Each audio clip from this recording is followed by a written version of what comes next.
반에 대해서는 아까 강력하게 반발을 하셨지만 이 행정부에 대한 의회의 견제를 효율적으로 할 수 있는 문제에 관해서는 한나라당이 책임을 많이 방기하는 것 같아요. 네. 한 가지만 좀 제안을 드리면 국감 제도를 지금 478개 부처와 산하기관을 감사를 해야 되는데 지금 298명 국회의원 국회의장은 이제 감사에 참여하지 않으니까 298명의 의원들이 이를 전부 어떻게 하겠습니까? 그러면 한나라당이 입법부를 주도하는 여당이니까 한 상임위를 뭐 서너 개로 예를 들자면 쪼개는 겁니다.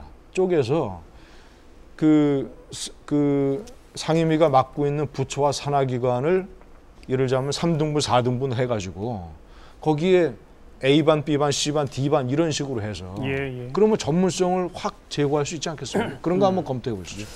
조금만 또 다시 가닥을 좀 잡겠습니다. 뭐 토론 시간 그렇게 많이 남아있지 않기 때문에 좀 아까 지적하신 언론의 보도 태도나 이런 문제는 그냥 그 정도 두세 분 말씀 듣는 걸로 정리를 하고요. 앞에 제가 정리한 것처럼 제도 개선 이야기를 이제 앞으로는 좀 집중해서 하고 여당과 정부의 관계, 그래서 그 행태의 문제, 이건 사실 우리가 더 논의해봐야 그걸 어떻게 고칠 수 있느냐에 대해서는 뭐 답이 별로 없는 것이잖아요. 다만 제도 개선 논의를 하면서 그것도 가능한 한 좀 막을 수 있는 제도 개선을 이뤄내자. 이제 그렇게 우리가 이야기를 모아갈 수 있을 것 같아서요. 그런데 이미 몇 분이 다 지적하셨어요. 연중 상시 국감 체제 내지는 소위원회 체제로 해서 의원들의 전문성을 높이고 소위원회가 되면 해당 기관이 몇 개 안 되니까 한 사람이 7분 발언이 아니라 1시간씩도 할 수 있게 될 거 아니겠습니까? 지금은 문방위가 한 몇 명이죠? 28명. 28명이 7분씩만 해도 몇 시간입니까?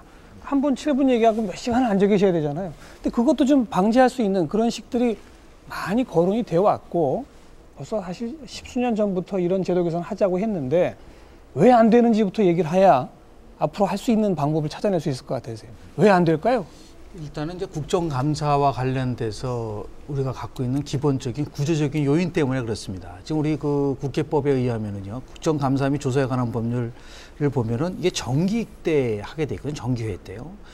원래는 9월 10일부터 20일간 하기로 돼 있었는데 이것이 이제 제한된 시간 속에서 집중적으로 감사를 하다 보니까 몰아치기식 국감으로 갈 수밖에 없는 한계를 갖고 있다는 것이죠. 그래서 이 고리를 정기 국회 때 국정감사를 한다라고 하는 이 부분을 우리가 탈피하지 않으면 반복적으로 나타나는 현상이죠. 그러니까 그런 안들이 그동안 수없이 얘기가 나왔는데 왜 실천이 안 되나 말이죠. 그냥 뭐 여러 가지 이유가 있죠. 가장 큰 것은 제도에 대한 효과에 대해서 무엇이 문제인 것을 전혀 거론하지 못한 거죠.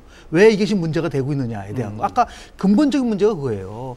감사하고 조사를 구별하지 못하는 상황 속인데 예를 들어서요. 지금 연중상심 국감 얘기를 하고 있지만 어떻게 연중상시 국감을 할 것이냐에 대한 아주 구체적인 논의가 과연 그동안 와 있었느냐. 네네. 없었다는 얘기죠. 그러니까 이러한 구체적인 사항에 대해서 예를 들어서 지금 이거를 연중 감사반이 아니라 이 국회를 매년 그러니까 매달 열게 되는 것이죠. 그리고 이거를 정기해서 조호영 의원한테 왜 그런 논의가 구체적으로 안 됐는지 한번 얘기 들어보죠. 저는 원인을 크게 두 가지로 봅니다. 하나는 우선 헌법을 손봐야 하는 문제가 있기 때문에 그 논의가 엄청나게 어려웠던 점이 없지 않고요.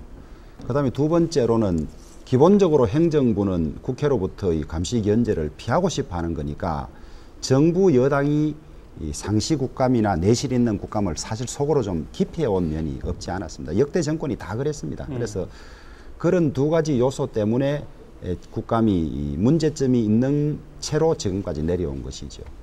다행히 이 국회의장께서 그런 점을 인식을 하시고 제도 개선에 의지를 가지고 있고 또 필요하면 개헌 시기에 그 점까지도 감사원의 회계감사 기능을 국회에 가지고 오고 하는 이런 것까지 포함해서 검토하고 있기 때문에 개헌이라든지 개헌 기회에는 큰 틀을 바로잡고 개헌 전이라도 국회 운영에서 좀 손봐야 될 부분들은 손보는 그런 의지들이 어느 때보다 조금 강한 것 같습니다. 조금 하나만 확인하고요. 정부 여당이 항상 좀 회피하려고 해왔다. 그렇습니다. 이번 여당은 그럼 안 그러실 근데 자신이? 저는 그 점에 관해서 우리 국회와 정부의 역할 문제, 상시 국감 내지는 국회의 철저한 감시 통제에 대해서 지금까지 정부 측의 논리가 일할 수 없다는 거였거든요.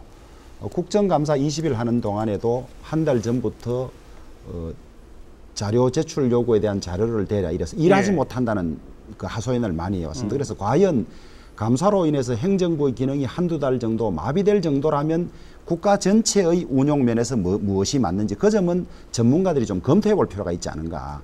상시 국감을 해서라도 철저하게 감시 견제하는 것이 국가에 도움이 되는지 아니면 행정부가 일할 수 있는 시간적인 여유나 이런 걸 조금 주는 것이 맞는지 그 점은 깊은 연구가 필요하다고 봅니다. 대통령과 말이죠. 예. 제가 이제 보충해서 말씀을 드리겠습니다. 대통령과 국회의 관계 이것은 제도 개선의 결과로 보실 게 아니고요. 이 제도 개선을 어떻게 해 나가느냐. 이 과정에서도 굉장히 중요한 문제라고 저는 생각을 합니다. 지금 국회의장이 제도 개선을 하시겠다고 그랬는데요. 예. 이 안 봐도 비디오란 말이 있는데 앞으로 이런 장면이